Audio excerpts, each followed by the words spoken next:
Hello, students. Welcome here. We are again with you with a new and very interesting topic. First of all, this is class 9th physics, and our chapter name is Force and Newton Laws of Motion. Hope you are very familiar with this chapter.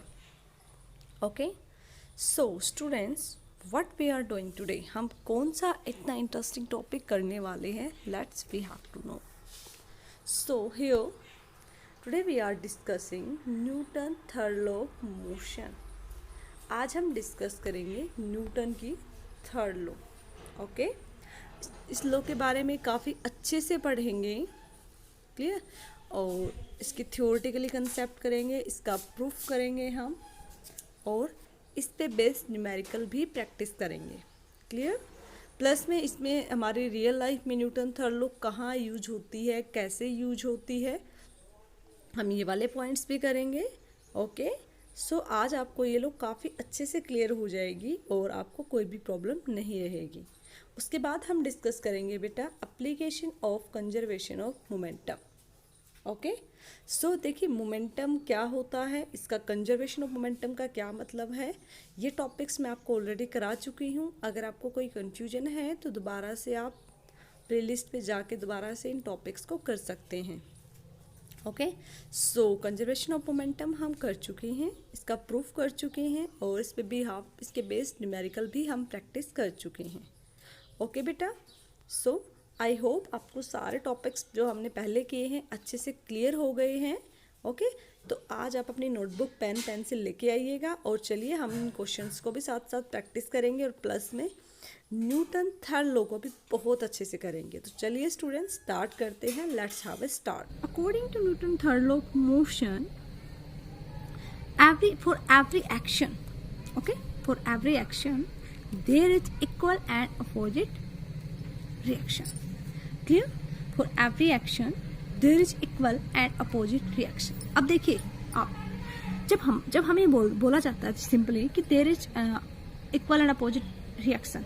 So for students, हमारे मन में generally आता है what is action and what is reaction. ये action reaction आखिर है क्या. सबसे पहले तो आपको इनकी मीनिंग्स क्लियर होने चाहिए ना बेटा, कि एक्शन का मतलब क्या है और रिएक्शन का मतलब क्या है. क्लियर. सो चलिए हम आपको बता देते हैं.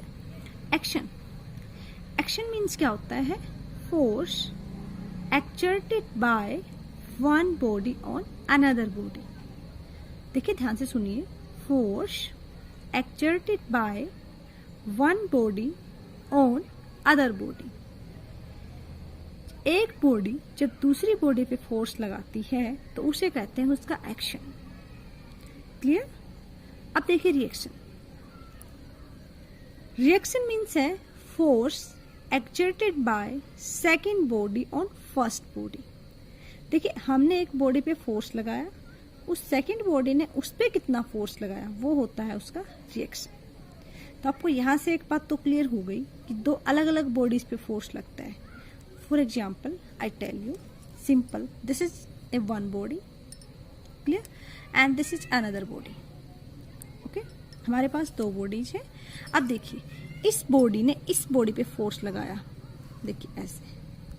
ओके, तो ये फर्स्ट है, ये सेकंड है. इस बॉडी ने इस पे फोर्स लगाया तो ये इसके लिए क्या हो गया, एक्शन. इसके बदले में इसने इस पे फोर्स लगाया तो ये क्या हो गया, रिएक्शन. समझ रहे हो. इस बॉडी ने इस पे फोर्स लगाया, इसने इसके ऊपर फोर्स लगाया, कैसे भी लगाया हो चाहे, ठीक है, और ये इस पे फोर्स लगा रही है तो एक्शन हो रहा है, और ये इस पे लगा रहा है तो रिएक्शन हो रहा है. किसी भी दो बॉडीज के बीच में अगर फोर्स लग रहा है, ठीक है, तो फर्स्ट बॉडी जो अप्लाई करेगी, पहले हो सकता है ये पेन अप्लाई कर दे, या हो सकता है कि ये पहले कैप अप्लाई करे. तो ये कोई मतलब नहीं है कि हमेशा, मतलब जो भी बॉडी पहले फोर्स अप्लाई करेगी उसको बोलेंगे हम एक्शन. क्लियर. और जो बॉडी बाद में फोर्स अप्लाई करेगी, जो सेकेंड बॉडी होगी, उसको हम बोलेंगे रिएक्शन. समझ गए आप. ओके, हाँ जी. और एक बात का और ध्यान रखना है, जितना एक्शन अप्लाई होगा उतना ही रिएक्शन अप्लाई होगा. मतलब इक्वल एंड अपोजिट, यानी कि ये इस पे लगा रहा है, ये इक्वल, तो और डायरेक्शन दोनों की क्या हो जाएंगे, अपोजिट हो जाएंगे, क्योंकि ये इधर फोर्स लगाएगा और ये इधर फोर्स लगाएगा. क्लियर। सो जितना एक्शन होगा उतना ही हमारा क्या होगा, रिएक्शन। जैसे मैंने एक एग्जांपल यहाँ पे ले रखा है, मान लो ये कोई बॉडी ए है, ये कोई बॉडी बी है, ठीक है। सो ये इस पे फोर्स अप्लाई करेगी और ये वाली बॉडी इस पे फोर्स अप्लाई करेगी। ओके, तो देखिए F A B means force exerted. Exert का मतलब बल लगाना किसी पे भी। Force exerted on body A by body B. देखिए एफ ए बी का मतलब क्या है, ये इस पे फोर्स अप्लाई कर रही है। समझ रहे हो आप मेरी बात। बी बॉडी ने किस पे फोर्स अप्लाई करा, ए बॉडी पे। लिखने का तरीका ए बी है बट फोर्स ऐसे अप्लाई होगा, जैसे मैंने लिखा बी है, it means A body B पे फोर्स अप्लाई कर रही है। समझ रहे हो आप मेरी बात। देखिए मैंने लिखा, सपोज करो मैंने लिखा F1 2, इस बात का मतलब है कि सेकंड बॉडी फर्स्ट वाले पे फोर्स अप्लाई कर रही है। ओके, समझ रहे हो आप मेरी बात। F A B means force exerted on body A by body B. Now FBA means force exerted on body B by body A. समझ गए यार। तो आप देखिए एक बार फिर से रिवाइज करते हैं। तो डेफिनेशन क्या थी, to every action there is always an equal and opposite reaction. Action क्या होता है, जो फोर्स एक्सर्ट करता है एक बॉडी दूसरी बॉडी पे, ठीक है। रिएक्शन क्या होता है, force exert by second body on first body. ये हमने एग्जांपल लिए थे। अब देखिए न्यूटन ने हमें टोटल 3 लॉज दिए हैं। कितने लॉ दिए हैं, 3। फर्स्ट लॉ हमें देती है डिफाइन, मतलब फर्स्ट लॉ क्या करती है, आपसे कई बार इंटरनली क्वेश्चन पूछ लिया जाता है, ठीक है। काफी इंपॉर्टेंट है ये, काफी पूछा जाता है। इवन आप नीट वगैरह के एग्जाम भी देते हैं तो उसमें ये काफी पूछा जाता है। तो आपको पता होना चाहिए कि फर्स्ट लॉ हमें क्या बताती है, इट डिफाइन फोर्स। ये सिंपली फोर्स को क्या करती है, डिफाइन करती है। ओके। सेकेंड लॉ क्या करती है, ये फोर्स को मेजर करती है। क्या करती है, ये फोर्स को मेजर करती है। Very good. Okay, second law क्या करेगी, it measure force. First law क्या करेगी, it define force. Okay, and third law क्या बताती है, it give nature of force. Clear है। विच लॉ, ओके चलिए अब आप बताइए, which law define force, that is first law.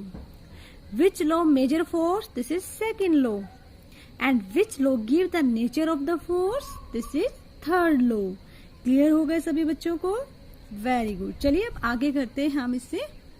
हाँ जी, तो देखिए बेटा, अब हमें क्या पता चल चुका है, हमें ये पता चल चुका है कि जो फोर्स का नेचर है वो कैसा है, इक्वल एंड अपोजिट है। तो न्यूटन थर्ड लॉ कहती है कि अगर बी बॉडी ए पे फोर्स अप्लाई करे और ए बॉडी बी पे फोर्स अप्लाई करे तो वो दोनों फोर्स क्या होंगे, इक्वल एंड अपोजिट होंगे। यानी कि इक्वल तो लगे, जैसे ये भी 10 न्यूटन अप्लाई करेगी इस पे, सपोज करो ये भी 10 न्यूटन अप्लाई करेगी, बट डायरेक्शन दोनों के अपोजिट होगी। लाइक इस तरीके से, समझ रहे हो आप मेरी बात। डायरेक्शन होगी अपोजिट, ये इस पे अप्लाई करेगा और ये इस पे अप्लाई करेगा। समझ रहे हो। तो चलिए इसको प्रूव करते हैं कि कैसे ऐसा पॉसिबल हो सकता है। तो देखिए अगर बॉडी दूर दूर रखी हुई है तो होगा ही नहीं, है ना, नहीं होगा ना। तो दोनों बॉडीज क्या करेंगे, आपस में पहले कोलाइडिंग करेंगे। क्लियर। अब हम मान लेते हैं कि दो बॉडीज है वो मूव कर रही है, एक इधर मूव कर रही है, एक इधर मूव कर रही है। तो आपस में मूव करते करते करते करते धीरे धीरे they are become very close to each other. Okay, तो during colliding their velocity change and momentum also change. जब एक दूसरे से टकराएंगी जब बॉडीज एक दूसरे से टकराएंगी तो उनकी वेलोसिटी क्या हो जाएगी, चेंज हो जाएगी और मोमेंटम भी चेंज हो जाएगा। ठीक है। सो हमने माना कि जो मोमेंटम में चेंज हो रहा है वो है del P1 and del P2। Del का मतलब क्या होता है, चेंज। ठीक है। देखिए जो बॉडी ए में चेंज हो रहा है उसको हमने डेल P1 से शो करा है, और जो बॉडी बी में चेंज हो रहा है, देखिए ये हमारा ए बॉडी है, ये हमारा बी बॉडी है। क्लियर। जो बी बॉडी में चेंज हो रहा है उसको हमने डेल P1 से रिप्रेजेंट किया है, P2 से सॉरी, और जो बॉडी ए में चेंज हो रहा है वो डेल P1 से रिप्रेजेंट किया। So according to law of conservation of momentum, तो कंजर्वेशन ऑफ मोमेंटम क्या कहता है, net change in linear momentum of system is 0। देखिए जब भी हम दो या दो से ज्यादा बॉडीज लेते हैं तो उसको बोला जाता है सिस्टम। अब जैसे यहाँ पे एक सिंगल पेन है तो this is not a system, but अगर यहाँ पे दो बॉडीज अवेलेबल है तो उसको हम बोलेंगे सिस्टम। दो या दो से ज्यादा बॉडी अगर हम कंसिडर करते हैं किसी भी प्रैक्टिकल और किसी भी एक्सपेरिमेंट को प्रूव करने के लिए, तो हम उसे बोलते हैं सिस्टम। क्लियर? तो law of conservation of momentum क्या कहता है कि net change in linear momentum of system is zero, की जो टोटल चेंज होगा वो क्या होगा, जीरो होगा। तो इस बात का मतलब है that is initial momentum, change in momentum of body A plus change in momentum of body B is equal to zero, because law of conservation of momentum तो यही कहता है कि नेट चेंज क्या रहेगा, जीरो रहेगा, है ना। तो अब इसको हम इधर लेके आएंगे तो क्या हो जाएगा, माइनस डेल पी टू। अब क्या करेंगे, दोनों बॉडी दोनों तरफ डेल टी से डिवाइड करेंगे। क्या करेंगे, डेल टी से डिवाइड। और टाइम की लिमिट कहाँ तक लेंगे, जीरो। इस लिमिट का क्या मतलब है, देखिए इस बात का मतलब ये है कि टाइम टोटली जीरो नहीं हुआ है बट अप्रोक्सीमेट जीरो हुआ है। मीन्स टाइम कंप्लीट जीरो नहीं है but it is very near to zero, zero के काफी नजदीक हो गया है। मतलब जीरो बनने वाला है बट जीरो बना नहीं है। समझ रहे हो आप, लिमिट बिल्कुल जीरो तक गई है। अब देखिए limit del T tends to zero, तो क्या हो जाएगा, del P two by del T is equal to minus limit और del P T by del T. ठीक है, इतना समझ आ गया आपको। ओके, हमने देखो सिंपली कुछ भी नहीं किया है, हमने दो बॉडीज ली है, उनको कोलाइड कराया है। कोलाइडिंग के टाइम पे क्या हुआ है, उनकी वेलोसिटी चेंज हुई and momentum also change. Clear? Del P one del P two ये हमने माना change in momentum of body A, ये हमने माना change of momentum in body B. हमने law of conservation of momentum apply करी, वो क्या कहती है, net change in linear momentum of system is zero. Total change को जीरो बोलते हैं। तो टोटल चेंज किसके इक्वल हो जाएगा, जीरो। इसको इधर लेके आएंगे माइनस डेल पी टू, दोनों साइड डेल टी से डिवाइड करेंगे और लिमिट लेंगे हम del T tends to zero. Okay, चलिए नेक्स्ट करते हैं। ओके, हाँ जी, अब देखिएगा बेटा, तो उसके बाद क्या हो रहा है कि del P by P two. अब देखिए जब किसी को भी हम टाइम से डिवाइड करते हैं तो क्या होता है बेटा, उसको हम रेट वर्ड से डिनोट करते हैं। तो डी पी टू मतलब डिवाइडिटी ऑफ पी टू, मतलब इसका मतलब क्या है, इसका मतलब ये, इस बात का मतलब क्या है जो मैंने लिखा है ये, इस बात का मतलब है rate of change of linear momentum of body B. Rate का मतलब मैंने उस चीज को टाइम से डिवाइड कर रखा है। और इस बात का मतलब क्या है, rate of change of linear momentum of body A. ठीक है, देखिए D P by D T. अब आपको पता है हमने न्यूटन सेकंड लॉ में पढ़ा हुआ है F is equal to D P by D T. यानी कि इस चीज को मैं एफ लिख सकती हूँ, है ना, इस चीज को फोर्स बोल सकती हूँ ना according to Newton second law. तो मैं यहाँ पे क्या लिख दूंगी, F force on body B, है ना, फोर्स ऑन बॉडी बी।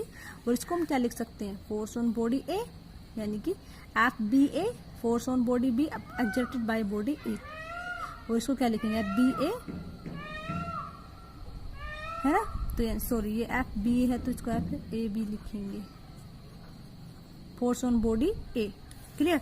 तो यहाँ से देखिए आपको दिखाई दे रहा है, तो force of action is equal to force of reaction and they are equal and opposite. तो इस तरीके से देखिए हमने लॉ ऑफ कंजर्वेशन मोमेंटम की हेल्प लेके इसको प्रूव कर दिया।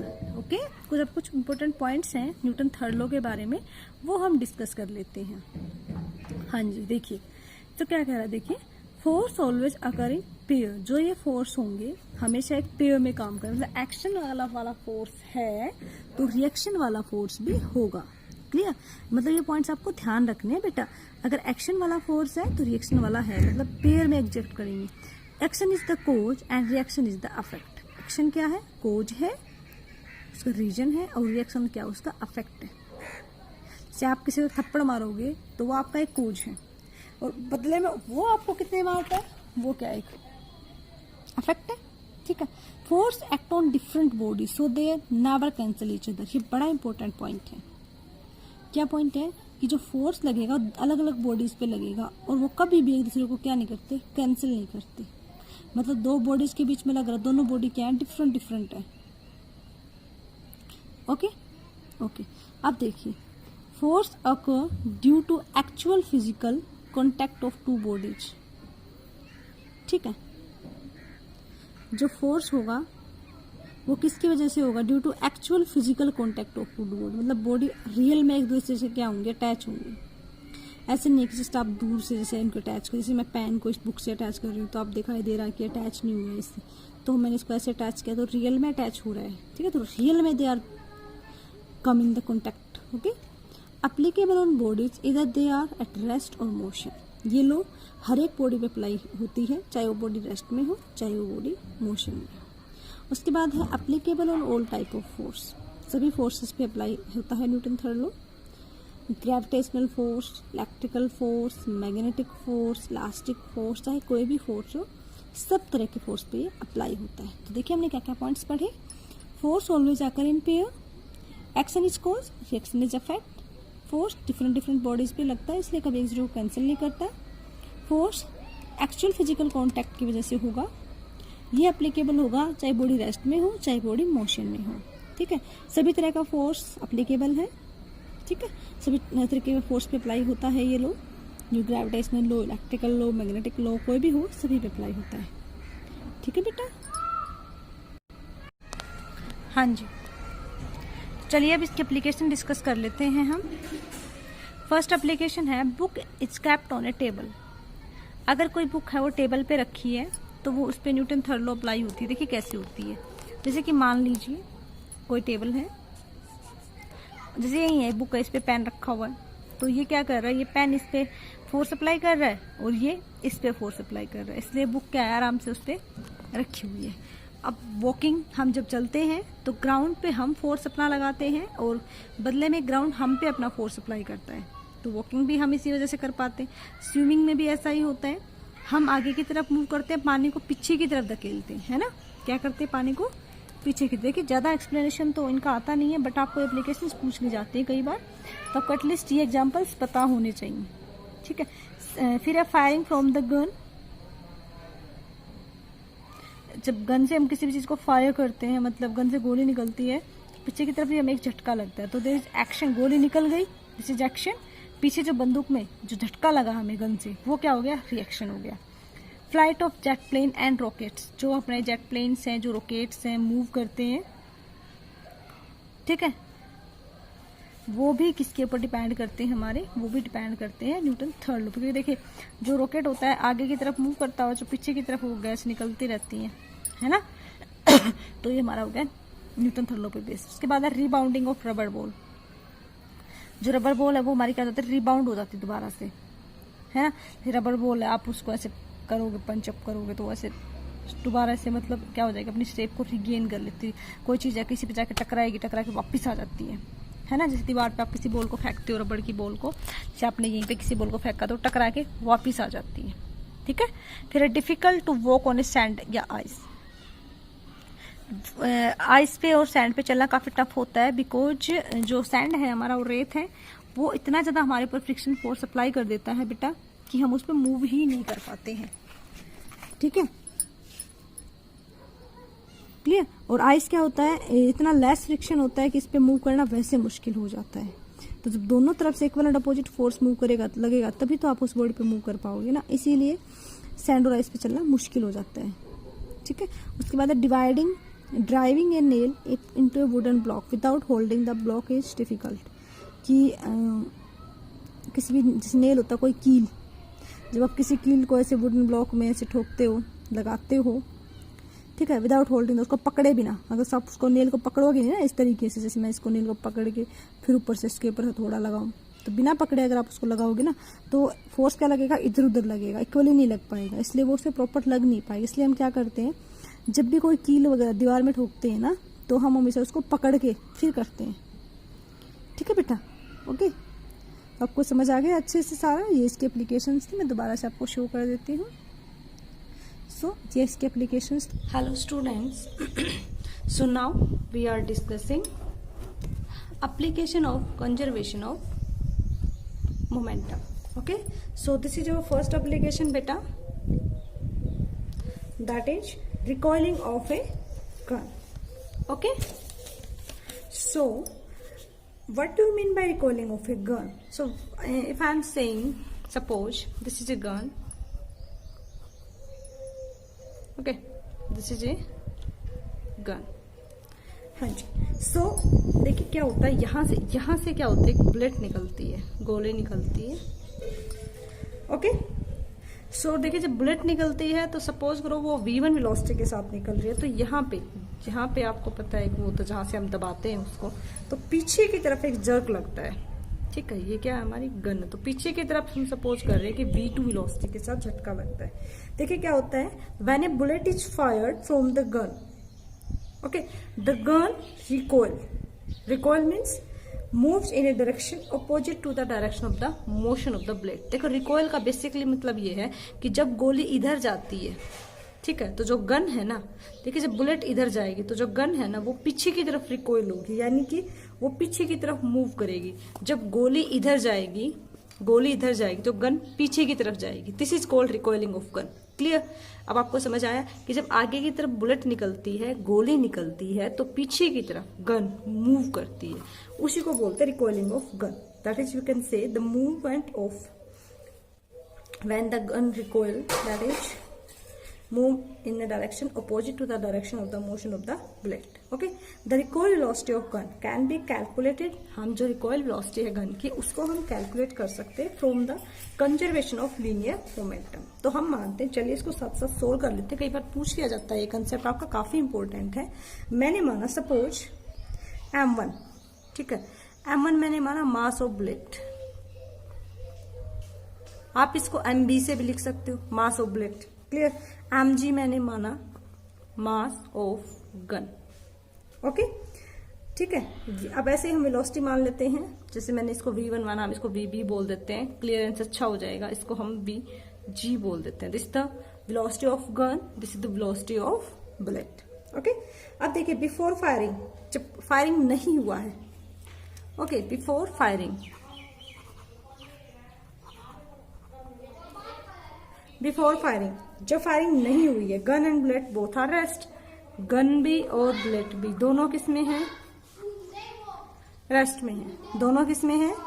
रेस्ट में है। So total momentum before firing, तो टोटल जो मोमेंटम रहेगा बिफोर फायरिंग वो कितना रहेगा? वो रहेगा आपका 0। ठीक है, तो दोनों का जब हम सम अप करेंगे तो प्रिंसिपल ऑफ कंजर्वेशन के अकॉर्डिंग टोटल मोमेंटम क्या रहेगा? 0। इस बात का मतलब क्या है? इस बात का मतलब ये है MB VB plus MG VG क्या हो जाएगा? टोटल 0। क्लियर? यहां से हम क्या कह सकते हैं? MB VB is equal minus MG VG। ठीक है, और यहां से हमें क्या निकालना है? यहां से हमें निकालना है वेलोसिटी ऑफ गन। तो अगर हम यहां से VG निकाल देंगे तो कितना हो जाएगा? Minus MB VB upon MG। ये क्या है? Velocity of gun. ये क्या है? Velocity of gun. और नेगेटिव साइन दिखाया गया है यहाँ पे। नेगेटिव साइन का मतलब ये है बेटा, that is the velocity is in the opposite direction of velocity of bullet. ठीक है, देखिए वेलोसिटी ऑफ बुलेट इस डायरेक्शन में है तो वेलोसिटी ऑफ गन इस डायरेक्शन में होगी। क्लियर? तो ये नेगेटिव साइन आपको क्या शो कर रहा है? नेगेटिव साइन सिंपली ये शो कर रहा है कि they are in the opposite direction. ठीक है, और हमेशा याद रखिएगा जो वेलोसिटी ऑफ रिकॉइल है, यानी कि VG जो है आपका much much smaller than VB। जो रिकॉइल वेलोसिटी होती है वो काफी स्मॉल होती है as compare to bullet velocity. ठीक है, ओके। अब देखिए यहां से आप एक बात नोटिस करिएगा, जो VG है वो इनवर्सली प्रोपोर्शनल टू है MG, है ना। यानी कि यहां से आपको क्या समझ में आ रहा है? यहां से हमें ये समझ में आ रहा है, यहाँ से हमें क्या समझ में आ रहा है? यहाँ से हमें ये समझ में आ रहा है कि गन का मास जितना हैवी होगा, यानी कि गन जितनी हैवी होगी रिकॉइल वेलोसिटी उतनी ही कम होगी। ठीक है, चलिए अब हम नेक्स्ट केस इसका डिस्कस कर लेते हैं।